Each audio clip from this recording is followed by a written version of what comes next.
streamed and any confirmation anywhere? See. Okay, well, we hope we're live streaming. I just got I a don't- Facebook conference. Twitter confirmed. Twitter's I don't see it on the Facebook. I suspect Oh, that dear. LinkedIn is not going to work. I'm not seeing it there yet. Oh, Yeah. geez.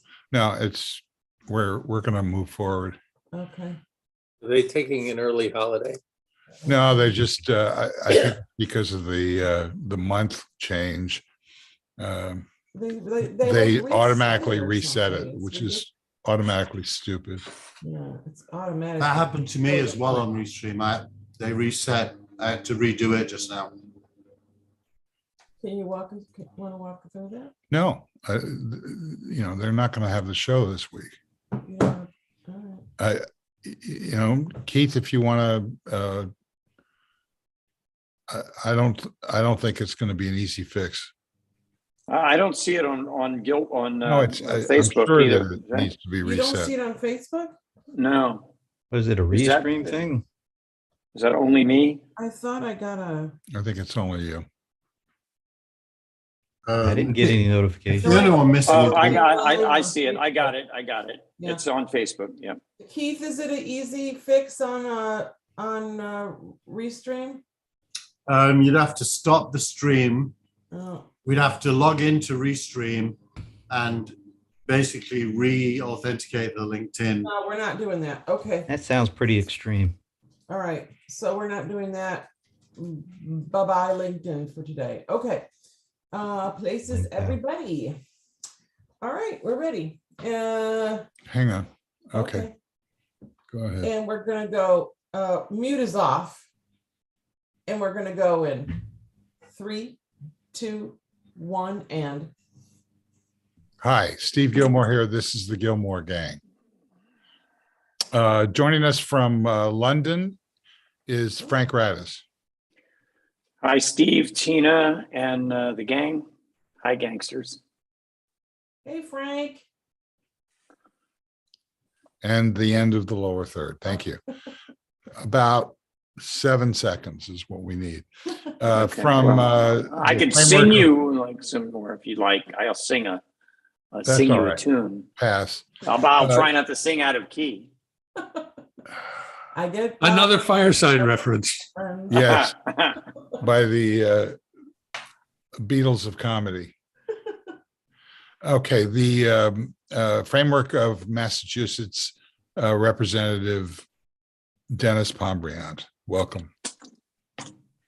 Hi, Steve. Hi, everybody. It's and happy 4th of July early, or it's 4th of July weekend. It's nice to see you all.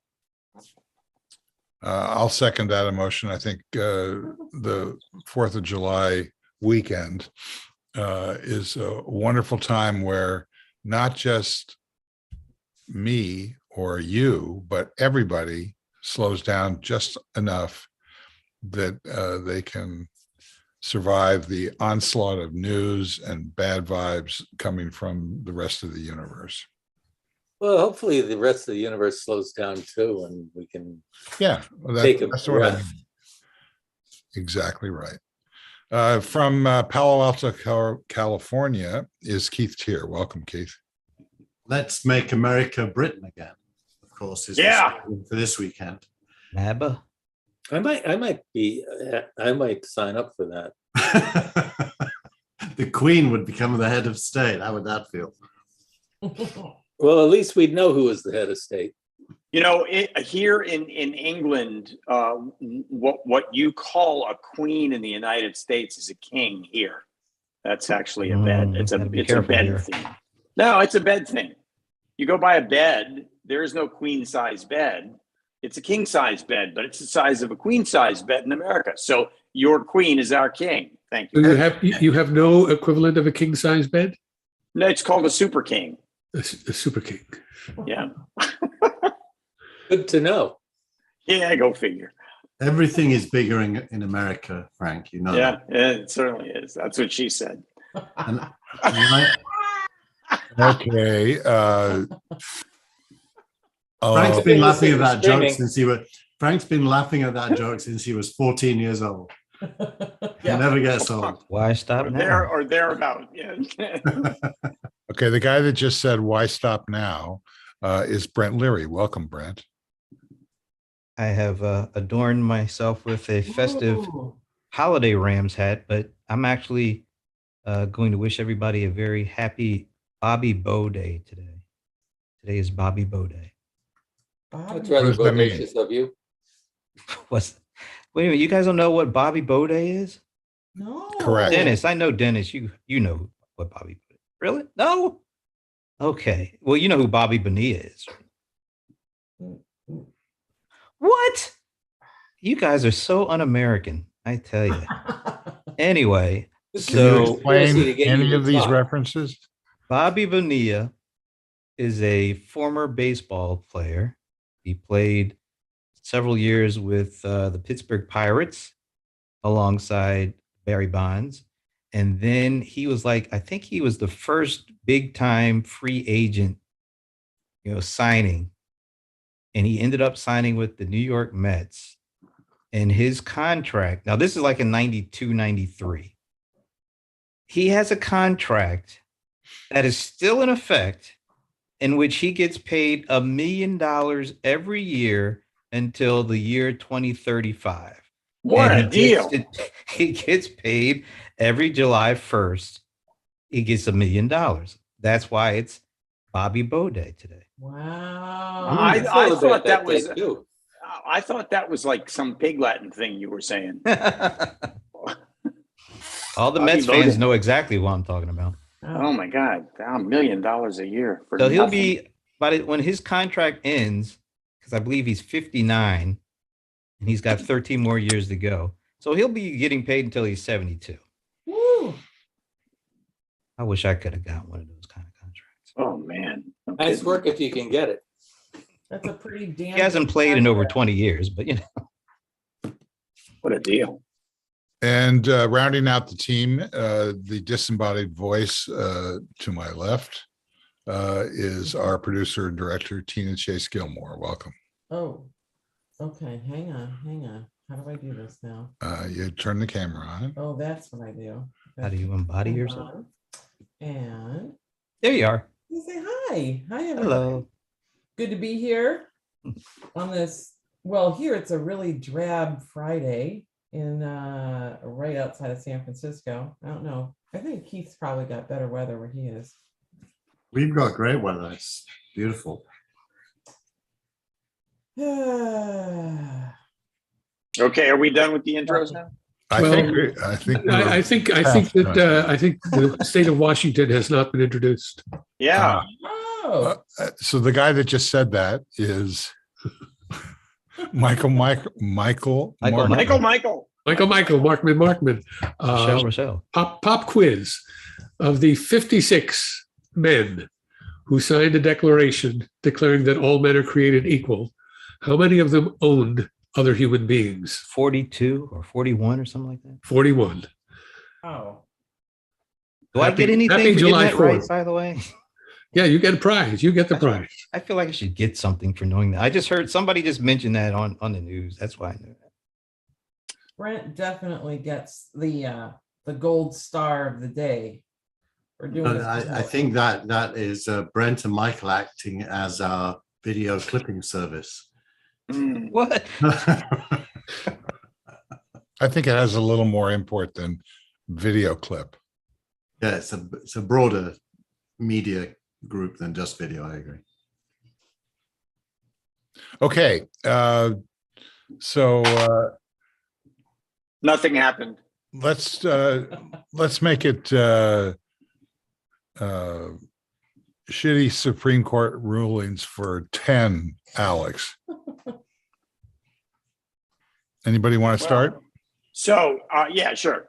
Okay, you got the environment, you got your abortion, you got your guns, you got your prayers, and now you also got your net neutrality. So and Biden got one thing, so he's 1 out of 5 on these major and that was an immigration thing. So 1 for 5, was that a give? What was that all about? I don't get it. I mean, all the others were very very Trump-like, and Well- then there was the immigration thing. I was like, here, you take this one. This one's for you. I don't know. That's my opinion. I got nothing else. That's it. Bye. Well, You left out Miranda rights. Miranda Oh rights. yeah. Miranda. Yeah, I forgot about that one. Yeah. What was that about? They weakened the requirement of arresting police to advise people that they have a Fifth Amendment right not to incriminate themselves, which we generally call Miranda rights because of a previous court decision. So it's now. I don't know the details, but it's weaker now. It's not completely eliminated, but you can introduce evidence from people who had not been properly advised of their rights to remain silent when they're arrested. So you've taken away people's rights, which is pretty much exactly what's been happening on the Supreme Court for the other 5 bad rulings, my opinion. There is a Twitter thread that posted that goes beyond this flurry of horrible rulings that came out in the last week to review the entire term. And it's just been one after another of limiting rights and eliminating rights. And then as a preview, the Supreme Court's getting into the trailer teaser business that Hollywood uses. They said they're going to take up a case next term that will increase the power of state legislatures to determine elections, which is of course the ball game in terms of giving right-wing state legislatures the power to determine who won, regardless of what the voters say. Oh, fantastic! That's just great. It's funny, Keith, as you're joking about the United States of England. There was a recent survey that talked about, I think 1 out of 4 Americans were ready to give up their citizenship, and that had more to do, I think, with those were expats. So those are people living here who are American, living here in the UK, and that had more to do with taxes than anything else, so that they weren't being double taxed in the US and in the UK. But more and more, I'm hearing people over here who are Americans living in the UK saying they just don't want to go back because America is not the country that they knew and loved. Well, the only problem with that, despite this thing here, the only problem with that is that Britain is even more of a loser than America. I have to say, I mean, I know it is, but it doesn't feel. Doesn't feel it. You know why? Because we've accepted the loss, integrated it into our psyche, and are comfortable with our new position in the world as being second or third ranked. And we just love the things we're still good at, like the London Theatre or, Pubs. Pubs. Or The Beatles. Public houses. Or the English Beatles. Premier League and so on. So we don't hang on to that self-belief that we're the best, but America still does. So everything's compared with being the best. Well, then it sucks because you're not the best. But I don't mind being not the best because I feel comfortable. Yeah. I honestly, I do not feel comfortable in the morning when I get up, and the very first thing I'm hearing about is stuff that makes me just want to vomit. It's honest to God. I get when somebody talks about the prime minister and Partygate. To me that's a laugh. When even Brexit, we're 6 years into Brexit now. Can you believe that? That's just insanity. 6 years into Brexit, you can't point a finger at anything good that's come from it. But you also can't sit there and go, "Oh, Brexit has ruined the country." The country was already number 2. I don't mind that. By a long way. But the other, I was recently in Berlin and Budapest, and it's interesting post-Brexit. So I take my American passport and I use it now because pre-Brexit, I used my British passport to land in Europe because then you just sail through everything. But now there's border control at your first point of entry. You go through this border control within an airport, and now you're in Europe. And now there's no more border control anywhere. You just walk in and walk out like you do when you go from California to New York. So the main Brexit experience is that there are now borders again if you're a British. So it's the positive is hard to put your finger on, other than that it comes out in the context of the Northern Ireland debate, which is a really serious debate. Which is that Southern Ireland is in Europe and Northern Ireland isn't. And as everyone knows, Northern Irish Protestants are fiercely British. So they don't want the border between the North and the South to be open. Europe does want it to be open. And so the Irish border issue has come back into play. That's the other negative. Oh, and then there's Scotland, which is... Scotland's always a negative, let's face it. Anyway, but for the rest of the group, you can see how confusing it all is. So the question is, what, if anything, is to be done? Well, that's a good question. Yeah, will the vote? I think we need the international workers of the world have to come together under the specter of communism and overthrow this bullshit.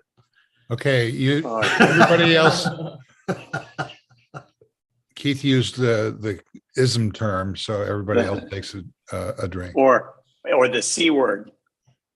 Exactly. No, the other C word. The other C word. Here, it's not so bad. Okay. Somebody better step in here, because it's the other C word, not the C word that he just used. There's a really funny British joke, which is, what's the difference between a C and a T? I won't tell you what the C or the T are, but they're both the same thing. And the answer is a C is malicious and a T is stupid.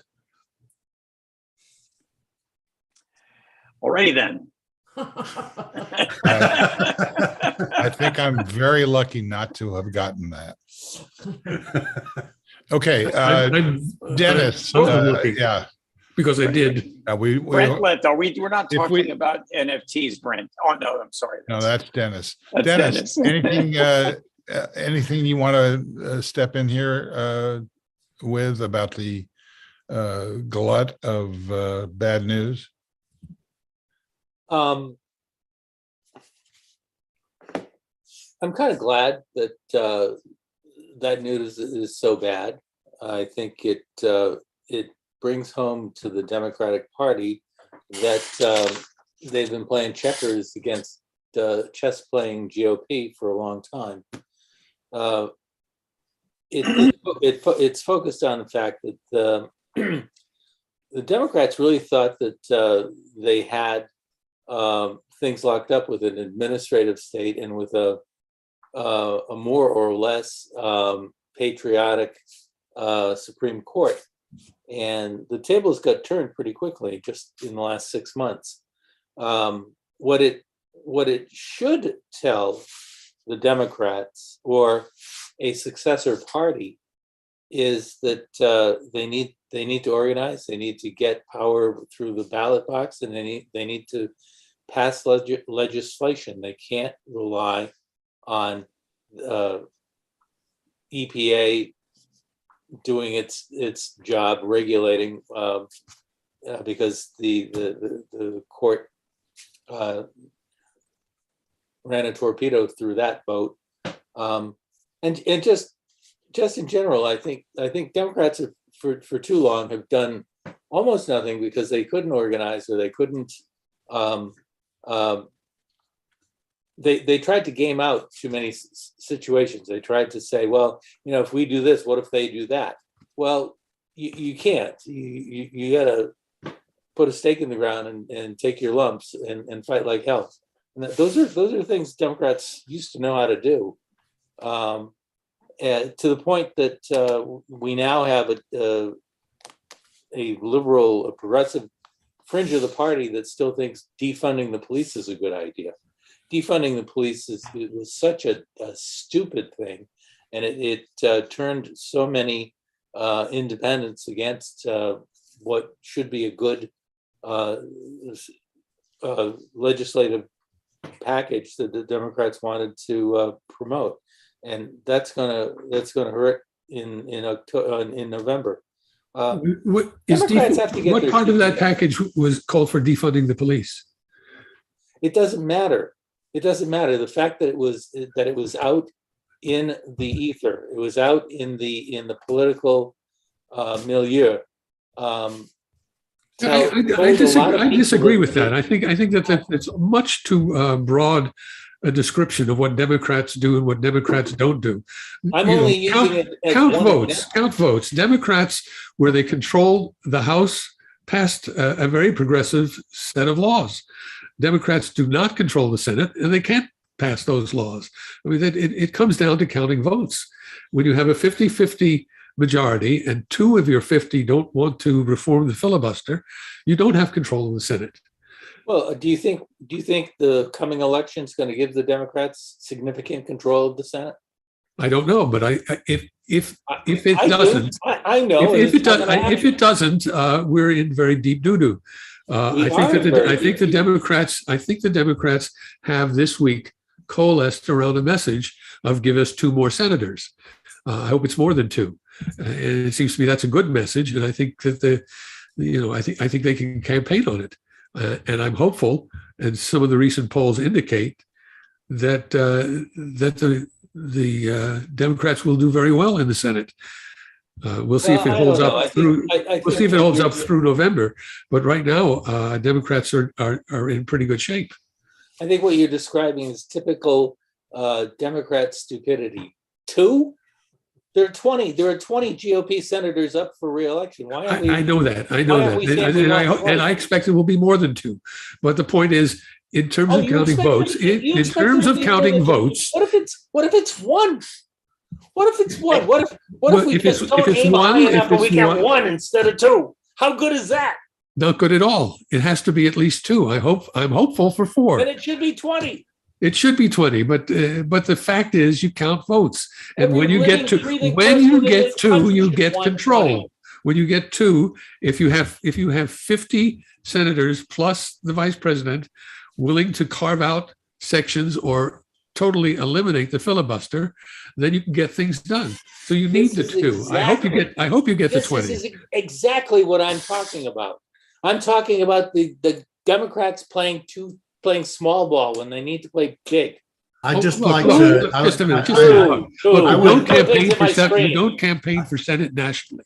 You campaign for Senate state by state. Every state where a Democrat is running for Senate is going to say, put me in so we can get control. Saying campaigning on 2 is not real. You only campaign in one state at a time. I just want to introduce the audience to Dennis Pombriant playing the role of Keith Tier. And I just want to tell you how pleased I am that I'm not playing me today. How am I doing? I'm enjoying it, actually, Dennis. No, but actually what Dennis said was really interesting. He said the bad news is good news in a way, to shorten it.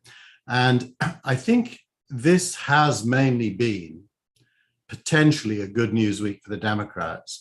I have completely flipped on what I think about the January 6th hearings after this week, after the last 2 weeks. I was very skeptical that it was a good idea to focus on it, as you all know. But it seems clear to me that they brought the people to bear with the narrative that now makes it almost impossible for there to be a good Republican version of the last election. And so I think most likely the Democrats' opinion poll ratings will have gone up. not only because of the abortion issue, not only because of the guns issue, but also because of the January 6th committee. Therefore, the chances in November of there being, significant losses amongst the Republican senators has gone up. Okay, so this is what opposite of what you said for the previous 10 weeks. Yeah, because Okay, something great. happened. By the way, I was right before and I'm right now. So, Well, another weird irony. Midnight. I In learned the- that in the- phrase from Steve Gillmor, by the way. You can be right when you're right, but you're wrong when you're wrong. Yeah, correct. I agree. So Brent, you sent me a text last night. Kate Bush. No, those were good. I like the first one, second one, the one with Prince, a little less dramatic. All right, you can move on. You said, wait a minute, you sent him a Prince text, but not me? Get this, Frank. Oh, He had never heard of Kate Bush before. No, I said No. I've heard the name, but I don't know the artist. The name? Oh, Yeah, I mean, The name. I know that she is. She was the daughter of one of the presidents of the United States. Orinoco. That's Melanie Bush. That's the other Bush. that's Harold Okay. Bush. He played with Archie Bell and the Drells. Wow. Ooh, who? Oh, Yeah, Ooh, you're showing your drells, Oh yeah. Frank. let's Tighten tighten up, up. baby. Let's tighten up, Frank. Let's tighten up. Yeah, baby, you got it. Bagels for Frank for 4. Okay, so what I was trying to point out, Brent, is that you sent me a text that indicated that Abrams is now tied with that Kemp. other guy, Yeah. The current and governor. and the other guy, the other senator. Herschel. Hirsch. Yeah, Hirsch Herschel's- is now, well, the text didn't say this, but basically, what is the name of the senator, the junior Warnock. senator? Warnock. Reverend Yeah, Moore. he's up, The up Warnock by was 10, right? Up by, 54, 44, or something like that. So let me say that I think that Brent made this point a few shows ago, and I think it's coming. So the fact that you have both Stacey and Warnock on the ballot together, and you have really good organizing, reinforces both candidates. yes, and it Yeah. also shines the light on Beto O'Rourke. Yes. how so? How good of an organizer is he? Is that a question or do you have an opinion? No, it's a question. I don't think he holds a candle to Stacey. I agree. Yeah. After how many statewide campaigns? What is wrong with that picture? Well, I mean, Stacey is a genius level individual in many dimensions, and she has built a national presence and a national organizing presence that really helps her with fundraising in a way that I don't think any other candidate out there has been able to do. Oh, I don't know. Beto, everybody loved Beto early on because he Yes. from a Oh, body. Beto is lovable, and I think Beto's doing very well. But there is just nobody that can compare with Stacey Abrams. Well, And I think Texas you're is a right, hard- and I think that's the rub. It's not acceptable to have Beto, a Bobby Kennedy surrogate who speaks Spanish, who isn't wiping the floor with Greg Abbott. Boy, it's got to be really tough in Texas, though. I mean, it's Texas, you know. One of the problems with Texas is that the progressives don't have the same tradition of organizing that especially the Black community in Atlanta and Georgia has. So I think that in Texas, I think the progressives are roundly hated. are what?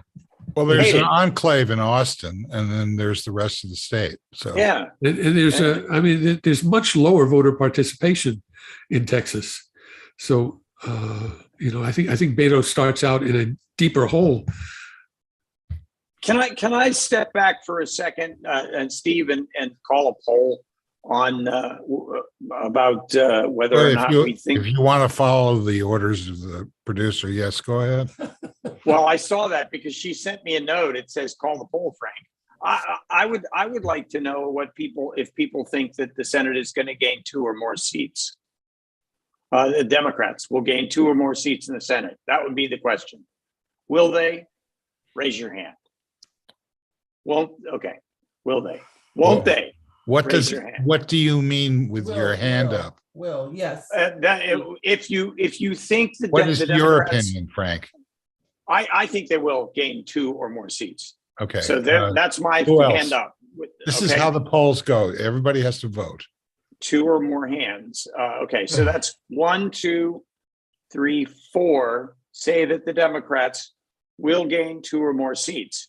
Those who say that the Democrats will not gain 2 or more seats are, how can that be? There's 3 people. Brent's not voting. Yeah, Brent, are you in the middle on this one? You're abstaining. Okay. I'm abstaining. Brent, we don't allow that here. Yeah, come on, vote. No, Come on. that's a legitimate vote. Yeah, that's I am Present. I also did not raise my hand. So Present. Yeah, that's what I was going. anything Wait a that I minute. think goes. Okay. Well, anyway, 4 of us out of the 6 of us, so that's a majority. Is it 60%? Can you guys name the ones who you think are going to be flipped over? Or? Absolutely not. But I still think. Blissfully Don't go there, Brent. For God's sakes, you're asking these really important and difficult questions. I think people voted to the question, do you hope the Democrats will win 2 or more seats? Not do you think? no, that wasn't the question. No, that wasn't. I know, but I think I hope I agree No, it with was you think. that The word I was hope. think. Do you think? yeah, and I voted What about no. Wisconsin? But if you think said Ron do I Johnson is hope, I going would have down? voted yes. Is Ron So- Johnson going down? Is that one of those flips? Well, I think the 2 that I'm counting on are Georgia and Pennsylvania. I think Fetterman has a good Georgia's chance. not a of flip. Pennsylvania. Pardon? Georgia's not a flip. Not a flip. Okay, No. Pennsylvania would be a flip. that's a flip. Georgia is not a flip, but so Fetterman is a gain, and I need one other. And the problem is Wisconsin could the other be a question gain. is, yeah, I think Johnson is a good one. The other question is, are there any vulnerable Democratic senators that will lose? Because it might flip the other way in some states.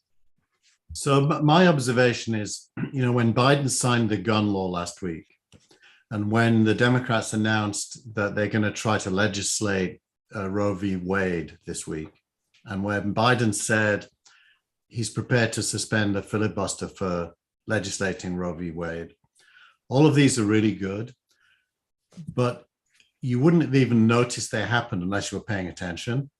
So the Democrats' ability to build meaning.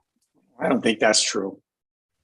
Well, we all pay attention, so we. So you've changed your mind globally, but now you're going back to rationalizing your previous opinion, which you just abandoned. No, I think it's been a great week for the Democrats, and now the wind is in their sails. But I don't really trust them to bring home the bacon. It seems to me that of all of the issues on the table, the most present in people's lives are abortion and guns. I think democracy is slightly abstract, but it's you don't have to pay very close attention to read news of gun massacres, and you don't have to pay close attention to hear news which will continue to be rolling out throughout the summer of some of the horrors visited upon women in states where abortion rights are restricted or eliminated. That's not a one-time event. That's going to just keep happening, and it's going to stay in the news. Mm-hmm. So I don't think you have to be a real close follower of the news to be impacted by these 2 issues. No, I agree. And then there's the issue that the abortion decision will eventually impact the First Amendment, which will automatically make it something that everyone is going to be thinking about. that you aren't going to be able to talk about it, which is a First Amendment abridgment. Yeah, actually, I agree, Michael, with what you just said, that the news everyone's going to be aware of. What I was more focusing in on is the Democrats actually had a fairly effective reaction to the decision in terms of a strategy to legislate. That specific news, I think I've only seen reference to it once in the whole week. And you know, so how are the Democrats going to market themselves? I'm kind of underwhelmed by the gap between what they've done, which is actually quite decent, and how well they've helped people understand what they've done, which is not that decent. Well, you know, it's still early in the game. We aren't even through primary season, and the campaign in earnest doesn't start unrolling till after Labor Day. So stay tuned. They might do something or they might not, but the fact that they're not doing a lot right now, I don't think is important. Question is, what will they do as the summer draws to a close and the campaign begins in earnest? Yeah. I mean, the Democrats are going to have to come out and just say, we are the party who are supporting women, who are for women's rights, who are for human rights, and the other guys are not, and they're going to have to call them out, and they're going to have to use strong language. They can't pussyfoot around anymore and just talk about them like they're average Joes. You know, they have to really call them I don't know, something akin. Well, give us a word. Give us a word. You know what? This is a give us a name. Story. Give us what would you call them? I said this before. This is a marketing issue. They've got to kick ass and take prisoners, basically. I think the way you do that is you introduce a constitutional amendment supporting the right of privacy. That's really what the Roe v. Wade ruling was about and partially undid. And that's why we're concerned about LGBTQ and gay marriage and things like that. I think by introducing such an amendment, you automatically hold everybody's feet to the fire and demand votes in the House and the Senate before the election. You can do that. Yeah, that's you need what, 3/4 of the House and Senate, and then you have to send it off to the states. I think it's 2/3 of the 2/3 of the Congress and 3/4 of the states. Oh. And you need to get 2/3 of the states afterwards, or vice versa, so that this needs to be top of mind for everybody going into a voting booth. Mm-hmm. Yeah. Let's not forget. Well, I would love to see such an amendment. I can't imagine it will be top of mind in a voting booth. It is a constitutional amendments. You know, as we were discussing, we still don't have the Equal Rights Amendment, although there are apparently some people argue that it has been ratified. Some people argue that it hasn't. It's one state short. No, I don't. I think it's more and less than that, because apparently, when the amendment was originally proposed, it came with a deadline, and it didn't meet the deadline. And since the deadline, some states have withdrawn their endorsement, and now I think nobody knows exactly what the count is. It is the only amendment in history that came with a deadline. Yes, so it still hasn't been enacted. How many years later? When did it go out? 77? I think earlier. I think 73. Betty Ford was actually campaigning for it. So that was in the mid 70s. So it's close to 50 years. But you know, there was another amendment. I believe, that had to do with Congress not being able to raise its own pay. That took almost 200 years to pass. I wonder why. And it passed just recently. The issue was you can't raise your pay during the current term. You can only raise the pay for a future term. And I believe that happened within the last 10 years. Anyway, I would support what you said. The separation between state and personal is another way of thinking of privacy. It's like, it is not the state's business how you choose to live your life, as long as you're not threatening somebody else. We couldn't even agree on clean water and clean air. I don't know how they're going to agree on privacy. Yeah, but Dennis's point isn't winning. Dennis's point. No, I understand. Just make the Dennis's point. point is by focusing on that as an aspirational goal and fighting for it, you define who you are as a political party in the minds of the people in a way that aligns with the people's values. Yeah. So even if it doesn't go through, people know who wanted it and who didn't want it, and that's good enough. Well, if it's good enough to win, if Dennis isn't wrong when he says that the GOP should not be able to elect a single senator based on what they stand for. They really shouldn't. I doubt there's a majority in any state for the GOP if people actually voted on what they stand for. So the challenge is to really make clear what you stand for, as Tina was saying, because if you don't, you can't blame people for not voting for you. If you heard the debate that happened with Liz Cheney the other day we're talking about the House here, with Liz Cheney, and she got into a fight with, I think, 3 or 4 people on that panel who insisted that Biden did not win.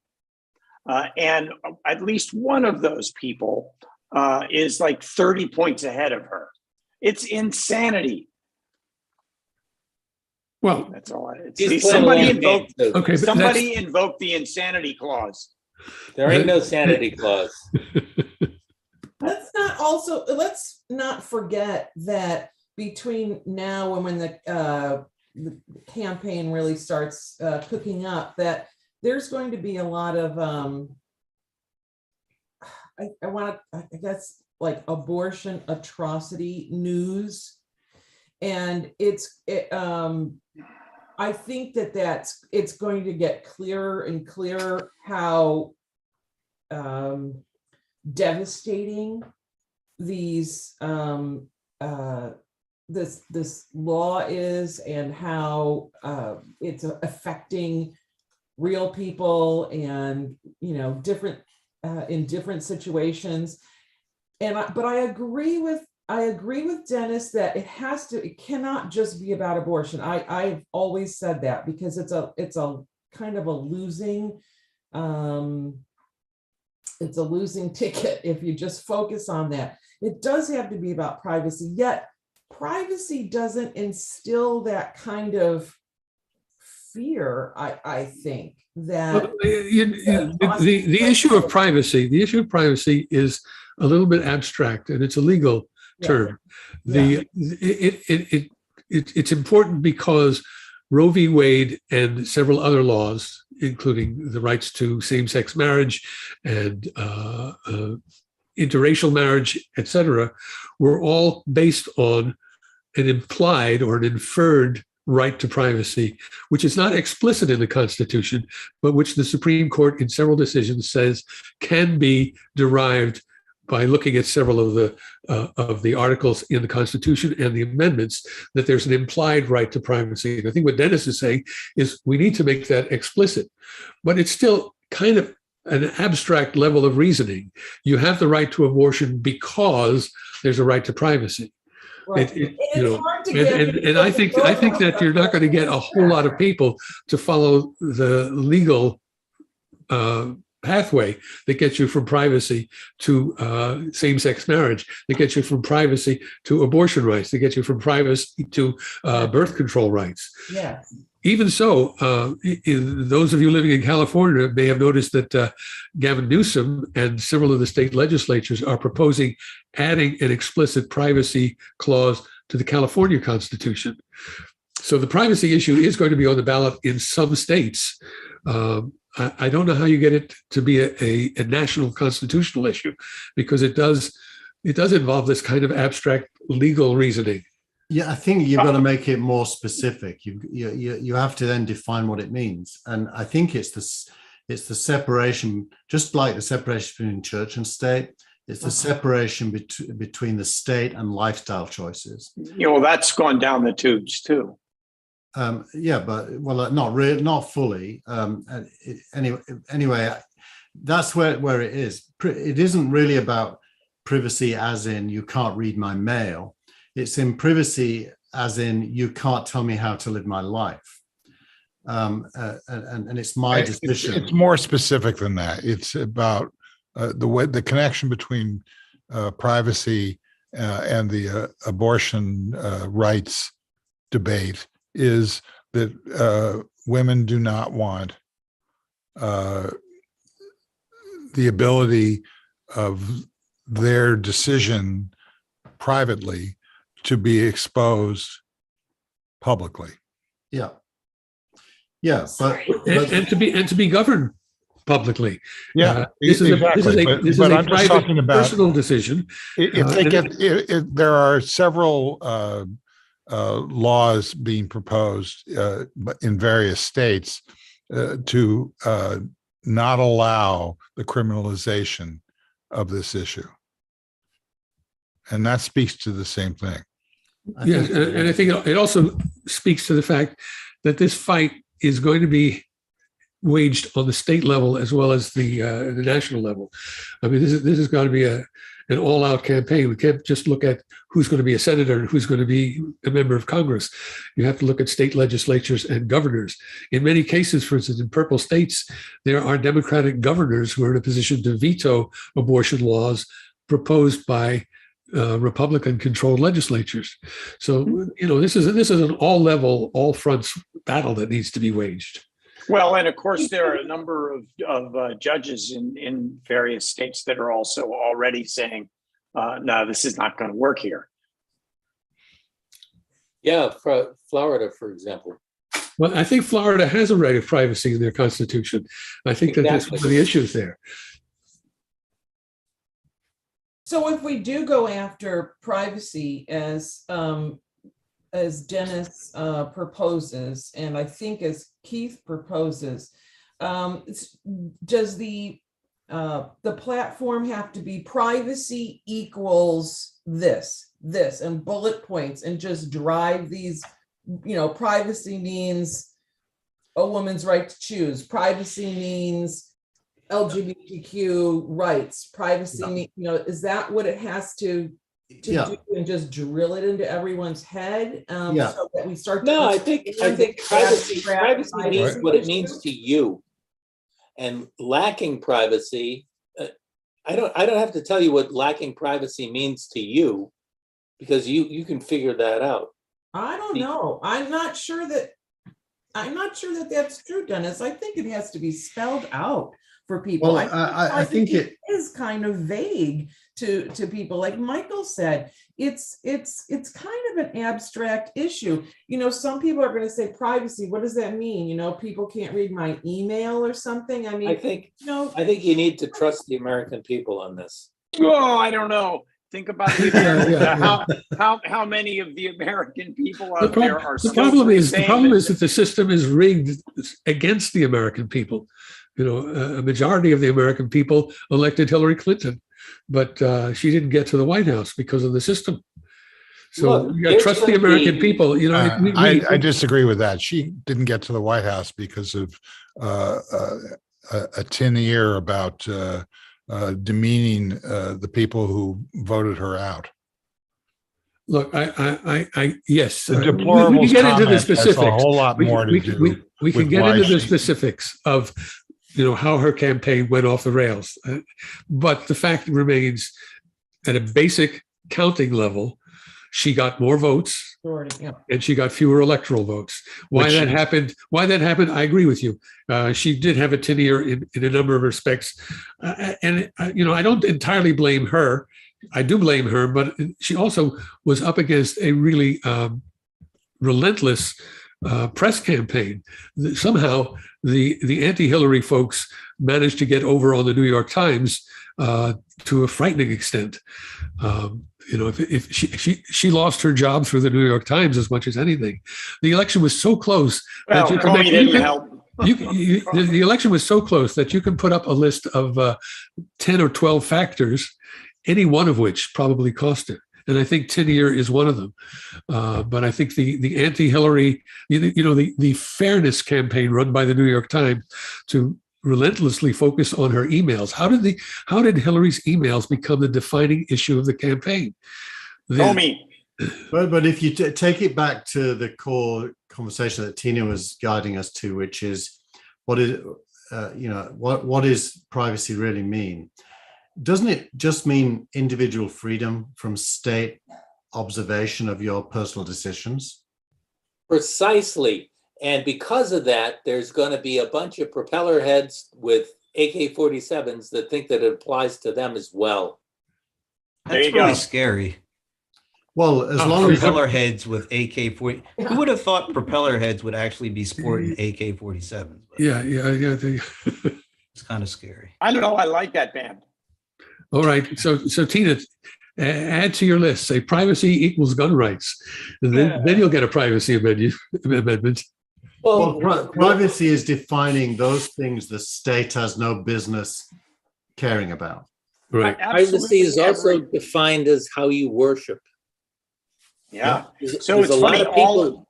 There's a lot of people in red state America who take that as a very serious thing. Yeah. And as they should. But we already have an amendment on freedom to worship.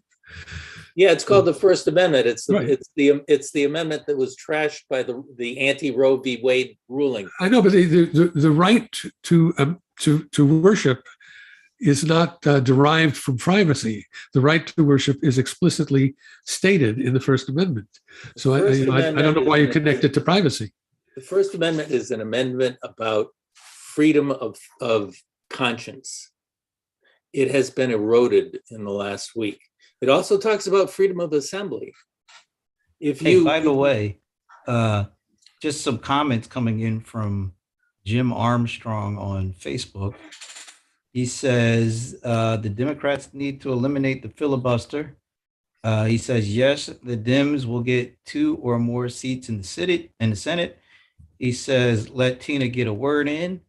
And he says, and too many Bernie supporters didn't vote. Thank you, Jim. Thank you, Jim.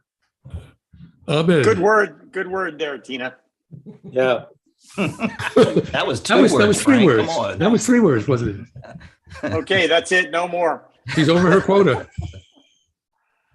You know, it's funny, but all of these things that we've been talking about as regards to the decisions made by the Supreme Court have an issue of privacy attached to them. So, I mean, I totally agree with you, Dennis. I didn't want to make it sound as though I didn't when I was being the contrarian back there. I agree with you 100%.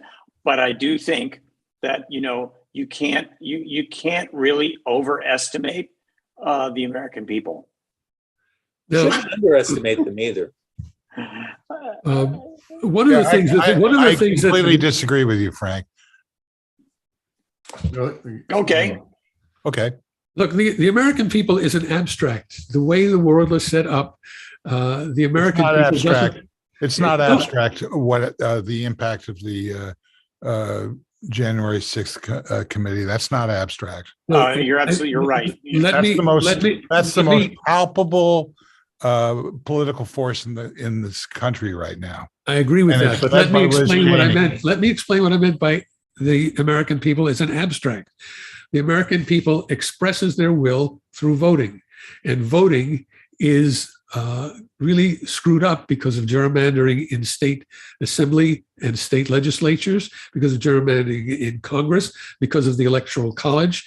So the American people, frankly, doesn't get a chance to express itself in an effective way because of the way our system is rigged to favor minority rule instead of majority rule. Well, I think you got to look past that. That's not what this is about. Suppose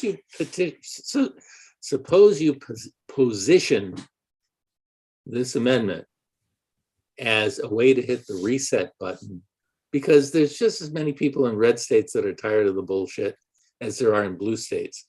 What if you position this as a way to hit the reset button so that we can talk again? Yeah, I think that's a good idea, but I have a feeling that something like that is not going to happen in the next 10 years. It doesn't have to happen to everybody. We need 50% plus one. That's You what know, we need. I don't want to repeat myself, but you don't need 50% plus one. 50% plus one did not put Hillary Clinton into the White House. You need 50% plus one per state. Again, the Constitution amendments are ratified by the legislatures, not by the people. You don't put a constitutional amendment up to a plebiscite or a vote of the people. You put it before the state legislature. And if the state legislature is rigged through gerrymandering, if the state legislature is rigged because of the primary system, which favors the most radical contenders, you don't get the 50% plus one. So Michael, I hear you saying it's too hard. I don't want to do it. And that's bullshit. No, I'm not saying it's too hard. I don't want to do it. I'm saying that it's magical thinking to think that 50% plus one is the way things run in this country. Yeah, but you and It's Dennis, not true. yeah, but you're not disagreeing with Dennis's goal. You're just debating what it would. I think the real question is, what set of points of view could win 70% support in most states? 50% plus one isn't enough. There are issues where you could win 70%. What are those issues? And you know, so I don't think America is actually a 50-50 country. I think it's only a 50-50 country because of incompetence on the side of the Democrats.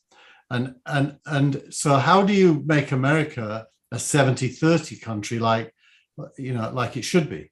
I agree with you and disagree with you. I agree America is a 70-30 country. I don't think it's just because of the incompetence of the Democrats.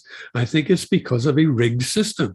And I've gone through in several respects how the system is rigged against the majority.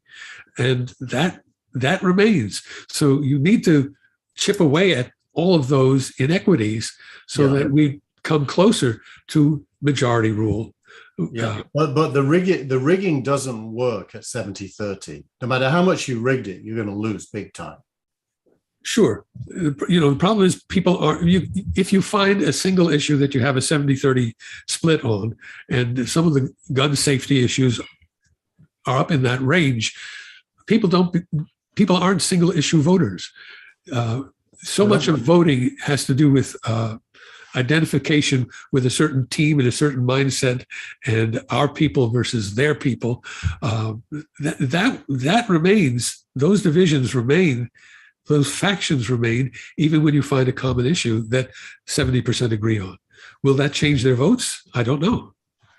Well, I don't think that. My view is the Democrats aren't even really trying to build a manifesto that would have 70% support. Really, they're fighting tactical battles here and there.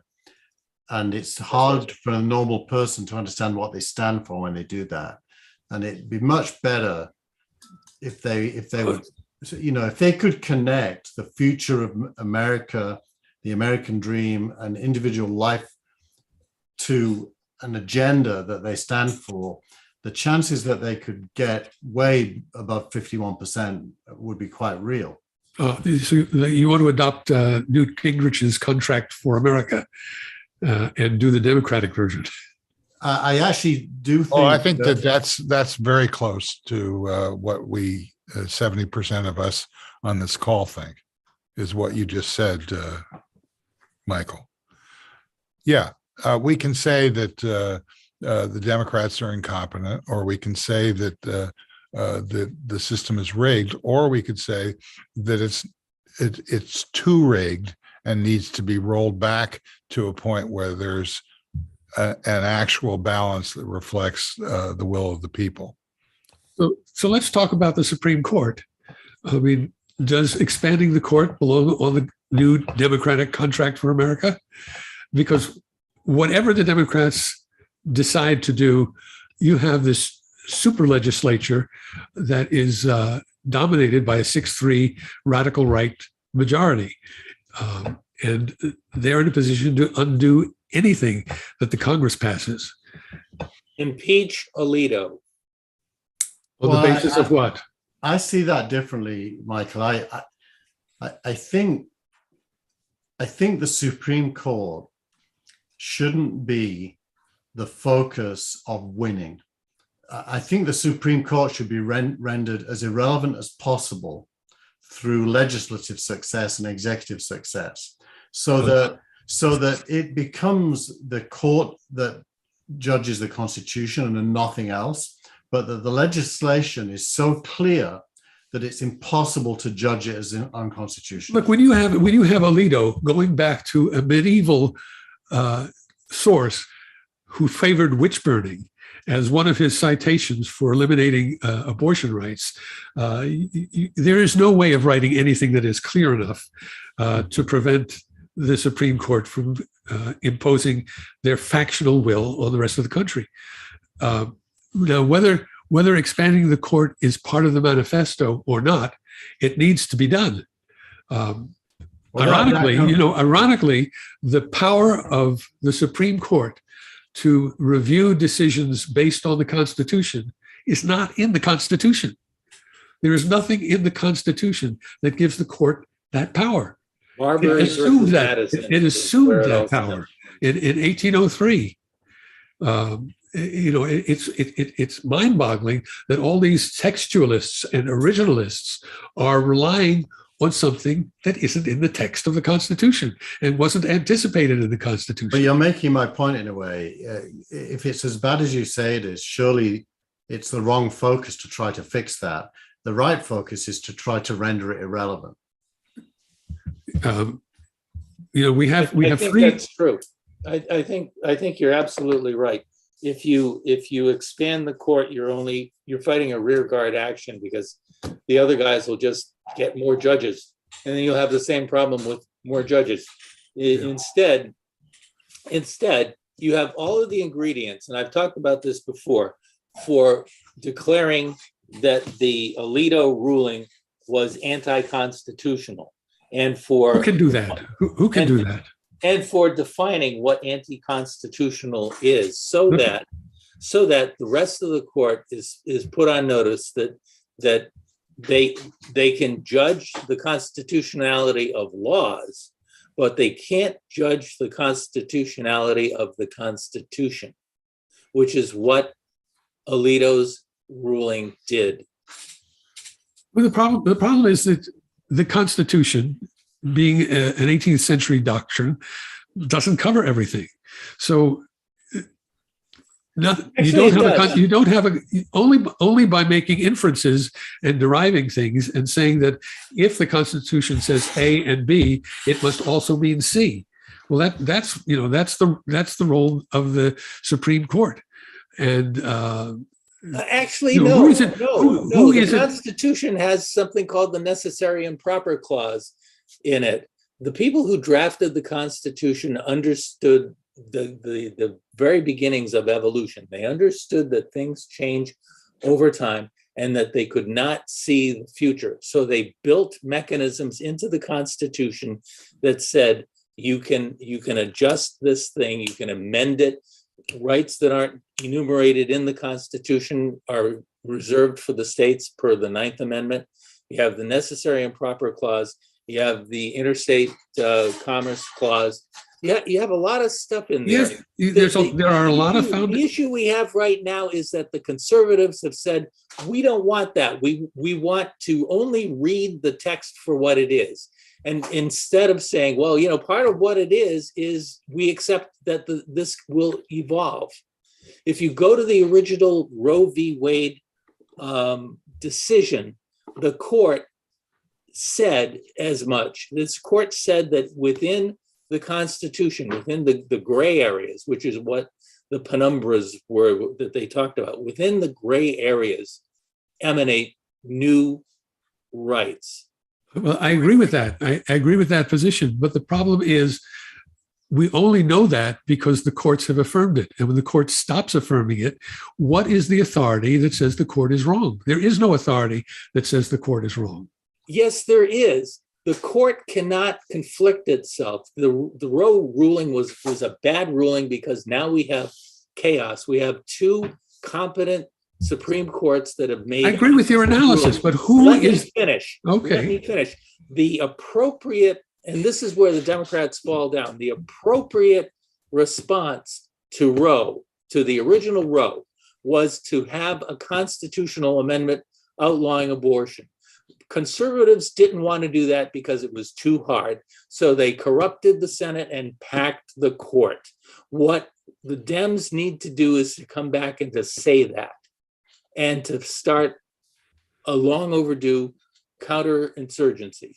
Yeah, right. I agree with everything there. But the ultimate in the Constitution, not the actual Constitution, but the Constitution as interpreted by the court. In the Constitution as interpreted by the court is the ultimate authority on what's in the Constitution. Where is the authority that overrides that? Well, yeah, Michael, I think the executive and the legislature have the duty to execute checks and balances on the other branch of government, the judicial branch of government. That's another thing that the Democrats aren't doing. Yes, and they do that. They do that by expanding the court and by imposing rules in the court that the court doesn't follow. No, that's my point, is that the question of what's above the Supreme Court casts in your mind this kind of hierarchical layers where something is on top. And democracy, the three branches of government, doesn't have hierarchy. It has process between the three branches. So there is no such thing as a trumping hierarchy, and there shouldn't be, because that would be a dictatorship. The way that you do it is you've got to win authority from the people to drive your will through all three branches. It's the only way. That's right. The people are the ultimate authority in any democracy, because a democracy means a government of the people, by the people, for the people, in Lincoln's phrase. The people are the ultimate authority. Government governs by the suffrage of the people.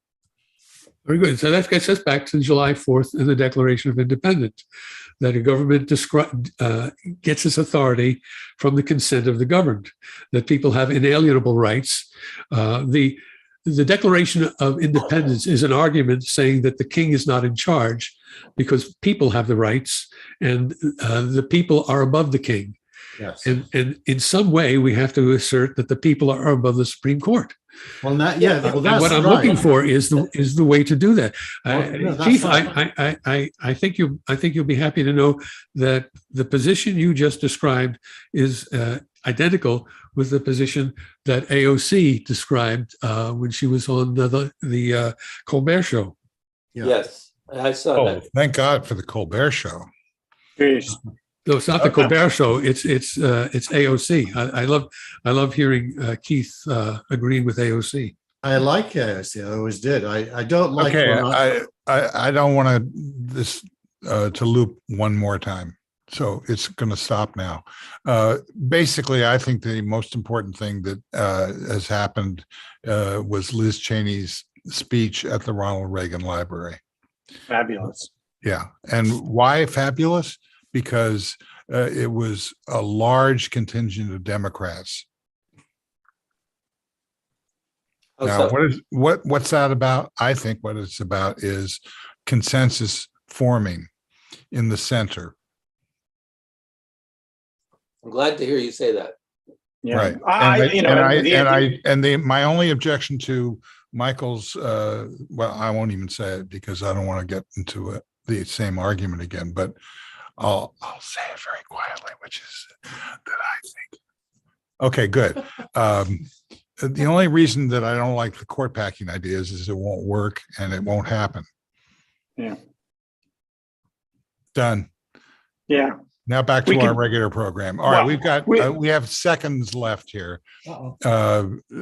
Anybody have anything else that they want to bring up now as opposed to just after we leave the air? Yeah. Well, I was just going to add that I thought that because you sort of alluded to it, or you actually said it. Liz Cheney was the perfect person to handle the hearing with Hutchinson.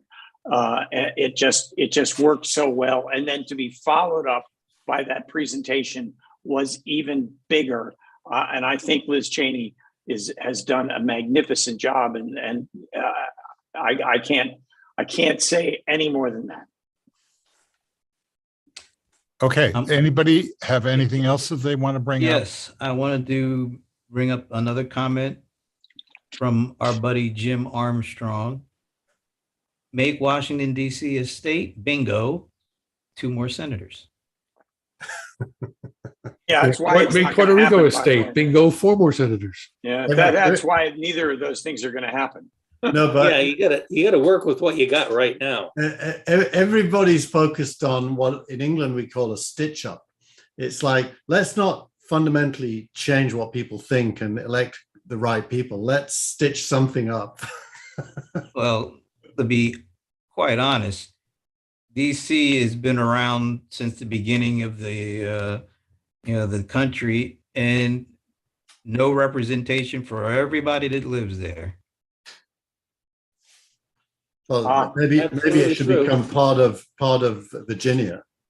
Having been born and raised in Washington, D.C., I can say that it's terrible to not have representation. Do they vote for the president in DC? They must. Yeah, but they don't have senators. Yeah. They got a Yeah, that wasn't shadow always something or other. What the hell is good as a shadow senator? Anyway, You can they look live at in you can that- watch that- other people vote. Hey, that's No, but- shadow but- senator has an Ridiculous. office in the House office, in the House or Senate office building. They have an So office there. you think this is a change of subject? It Well, doesn't. no, in hey, I'm DC, just shouting out our commenters, or in this Well, case, our it is commenters. that DC did not have any votes for president until the 23rd Amendment, in which they were granted 3 electoral votes. So DC does not send voting members to Congress. They don't have any senators, but they do have 3 electoral votes. Okay, one more time. Anything else that you want Yes, to we talk need to. about? We need to say. I want to. I wanted to say thank you to Cynthia Loosely for the comment. She says, as always, a great discussion. I don't know about the as always part, but thank you, Cynthia. By the way, it's Steve. It's always would our say- goal. no, It's no, always let's our not. goal.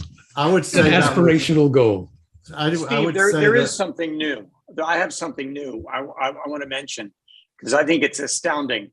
NBC in its upfront has shown the power of a broad, generalized network's ability to gain $7 billion in upfront sales. That's astounding. That's Based on what? What are they? What? so they're This is selling. us They're is off selling. the air. They're selling across. They're selling across all of their platforms. So everything that's on that, although they don't really have a Netflix or a or an Amazon, they still have a lot of platforms, and they're selling them as a package. And they sold upfront $7 billion against all those platforms, regardless of what they're selling it for or what they're selling. That's An example, huge. They must have a lot of that. live An sports. example of that. Rachel Maddow is repositioned from being a cable news asset to being a cross-platform asset of the entire multi-stream network. So she does one night a week on the cable show, and she's available to be sold across everything.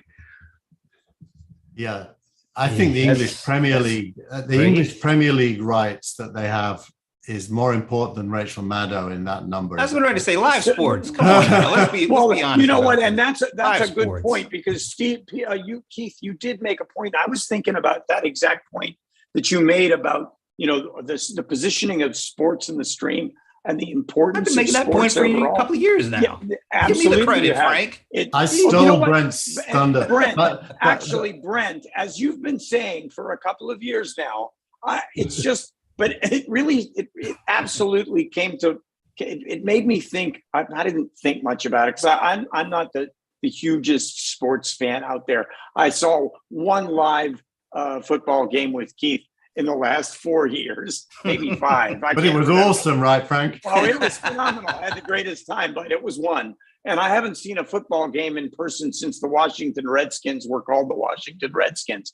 I haven't seen a baseball game since I went to Griffith Stadium It's just crazy. I'm not this huge sports fan, but I can say I totally agree with that position that Brent, you had, and Keith, you made in your most recent If This Then That. I am just a talented plagiarist. I know that. But that said, Amazon getting the rights to the Steve, the UEFA Champions League is a obscure competition that millions of Why are people you don't throwing know. my name in there? Because you always say, "What is that?" I'm just acknowledging. It's football, but it's got this. It doesn't have those crazy seams. But the key is that they bought football in the UK market, which is the #1 market, and Apple's trying to buy Sunday ticket for NFL in the American market. And I honestly think that NBC and CBS are both super smart in buying rights to live sports. They both do it, which means that the word streaming doesn't necessarily mean not NBC or not CBS. They're part of it, but their whole center of gravity is moving to the stream and the economics. Look at the announcement yesterday, USC and UCLA, traditional Pac-10 or whatever the number is, they are joining the Big Ten. Stanford is as well. Oh, they didn't even mention Stanford. I guess Stanford's like, don't leave us out. Yeah, and that's all about naming rights. So what does 10 mean in that phrase? Big 10. It means nothing anymore. So related, Apple, this astonished me. Apple is going to have a big presence at CES. Not CES, I'm sorry, at Comic-Con. Why not? Including, by the way, an experience, an environment which lets visitors go to the severance floor and be welcomed into that strange world. Will that be a meta thing? Meta. All right, we've got an issue here. We have to get off the air. So I want to thank everybody who showed up, and especially those who didn't. We'll see you again next time. Bye-bye. Bye-bye. Bye-bye. Bye. Bye-bye.